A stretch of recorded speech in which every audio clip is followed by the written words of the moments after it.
स्वकर्मे होय चित्तशुद्धी, तेने वैराग्य उपजे त्रिशुद्धी. वैराग्य विषयावस्था छेदी, गुण कार्य उपाधी रजतमहे. तेव्हा उरे शुद्ध सत्वगुण, तेथे प्रगटे गुरुभजन. गुरुभजनास्तवचान, ज्ञान विज्ञान घर रिके. पूर्ण करिता भगवत भक्ती, तै गुरुभजनी अधिकार प्राप्ती. सद्गुरु महिमा सांगो किती, मी अज्ञानावर्ती गुरुचा.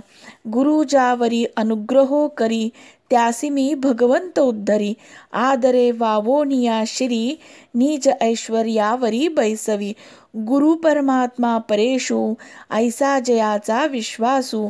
त्याचा अंकिला मी ऋषिकेशू, जो जगदिशू जगाचा. जेथ मी अंकित झालो आपण, तेथ समाधीसी ज्ञान विज्ञान. ओळंगे गुरुभक्ताचे अंगण, तेथ केवा कोण सिद्धींचा. त्या गुरुचे करोणी हेळन, जो करी माझे भजन. तेने विखेसे मिष्ठान्न, मज भोजन घातले. तोंडी घास डोई टोला, ऐसा भजनार्थ तो झाला. तो जाण सर्वस्वे नागवला, वैरी आपला आपणची.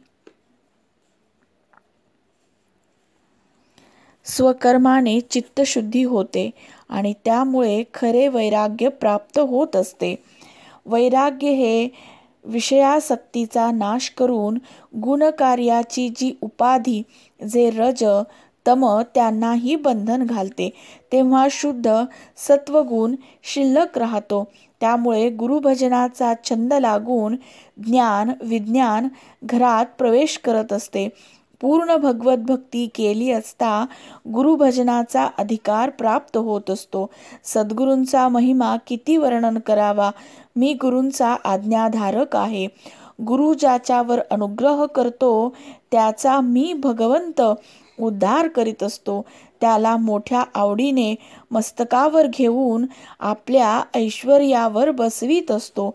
सद्गुरु परमात्मा परेश आहे, असा ज्याचा दृढ विश्वास आहे, त्याचा मी विश्वचालक ऋषिकेश अंकित होऊन राहत असतो.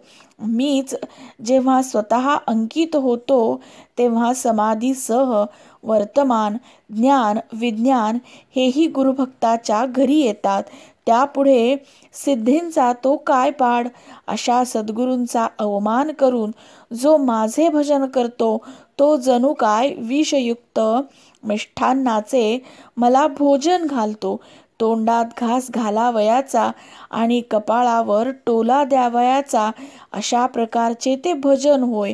तो सर्वस्वी बुडून आपणच आपला वैरी होतो, म्हणून निश्चित समजा.